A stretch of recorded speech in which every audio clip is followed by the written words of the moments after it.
October 29th, 2012. For New Jerseyans, that is a date none of us will ever forget. Superstorm Sandy changed New Jersey forever, and it changed me too. You see, no person can see the destruction to lives and property that I personally witnessed every day for months across my home state and not be dramatically changed. The pain, the suffering, and the raw emotion of our citizens made me promise that I would do all that I could to recover from that day and rebuild our state as strongly and as quickly as possible. Whenever I'm asked what I'm most proud of in these last 8 years, I say it very simply.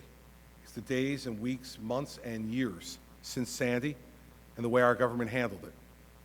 The results were not always perfect. You know, they never are perfect. But I'll tell you what was perfect.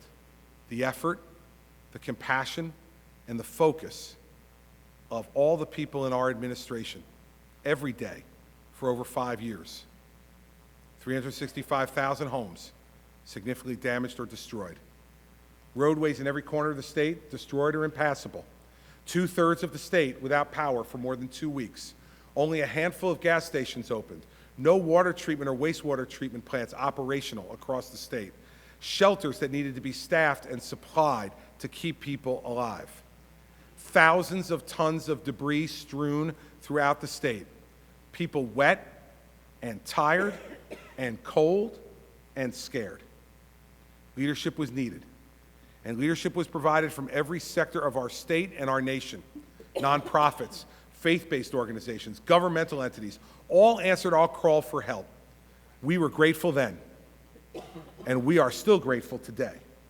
As a state government, we devised and operated individual programs, 97 new programs focused on housing, on schools, on insurance claims, on small business, on mental health, on social services, on family support, on local and county government services, on energy restoration, on food supply, on fuel supply, and dozens of others. We stood them up where they never existed before October 29th, 2012. This has never been done before on this scale in our state. There's no blueprint that they leave you in the top desk drawer when you get this job to deal with this. We started from scratch by responding to the needs of our people. We facilitated the removal with our towns and counties of over 8 million cubic yards of storm debris. Now, we had lots of fun with that back then. Hearings, all kinds of crazy stuff.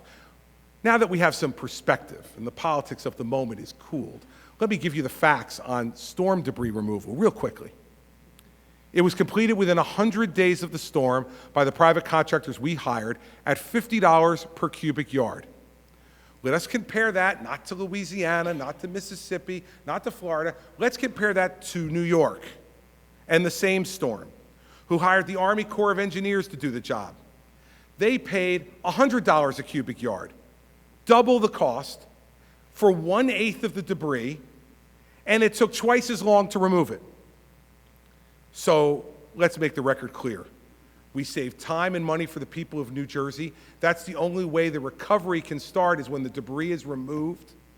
And we did it efficiently, effectively, and with a cost savings. Now, 5 years later, 85% of all families who applied for housing help are back in their pre-Sandy homes.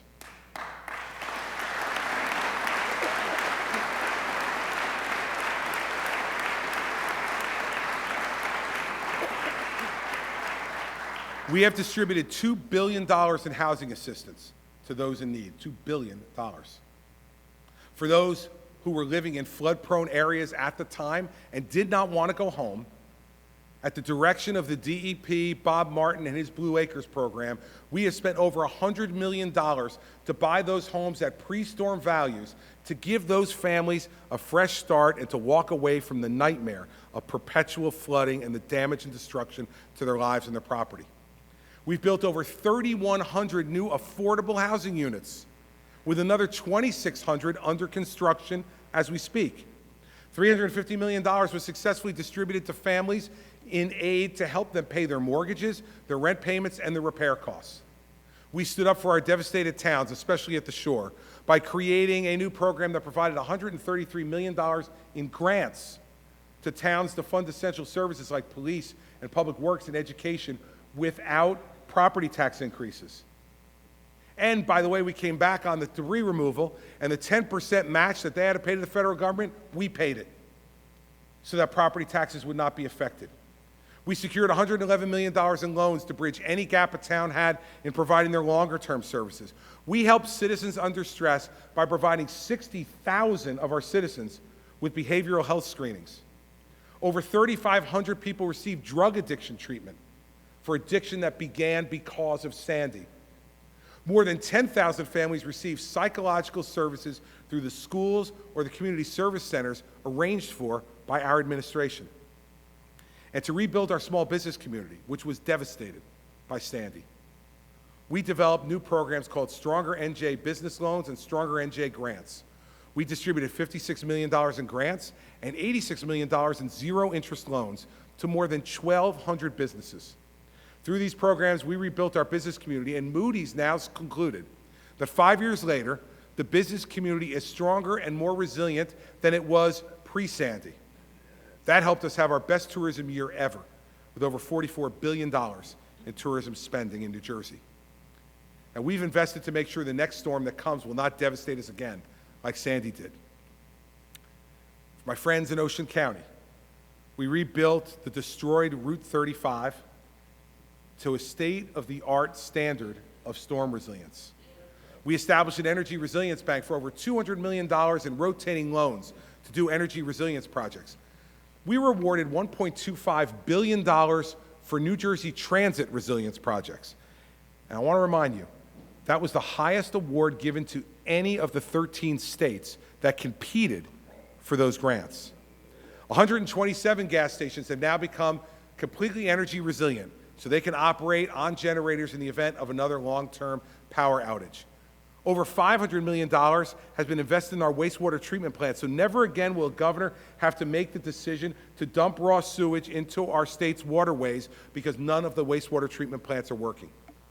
We've engaged in a $1 billion coastal restoration project to build dunes and other protections to ensure that another Sandy-type event does not devastate our Jersey shore. From Cape May to Union Beach, we are building protections that our citizens will be able to count on for decades to come. Leaving our shore unprotected again was not acceptable after Sandy. We've built seawalls in Seabright. We've put sheet piling in Maniloking, mitigation on the Hackensack River, pump stations in Brigantine, tide gates in Little Ferry, and piping systems in Belmar's Lake Como. We are more prepared today than at any time in our history, and it happened because we not only wanted to recover, but we wanted to rebuild stronger. We can't stop our efforts until every family gets back in its home. The job is almost done, but almost isn't good enough. But we have recovered in half the time it took Mississippi and Louisiana to recover to similar statistics from Katrina, and we are still way ahead of New York's recovery from the same storm. So to all those who worked on this recovery, most particularly Mark Furzan and the men and women of the Governor's Office of Recovery and Rebuilding, you have my undying gratitude, as do the people of the state of New Jersey. Thank you, Mark.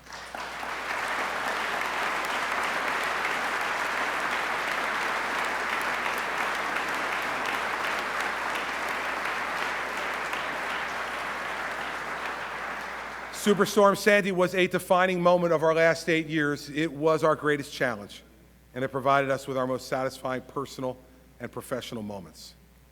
All New Jersey proved we were, in fact, stronger than the storm. You can sing the song to yourselves.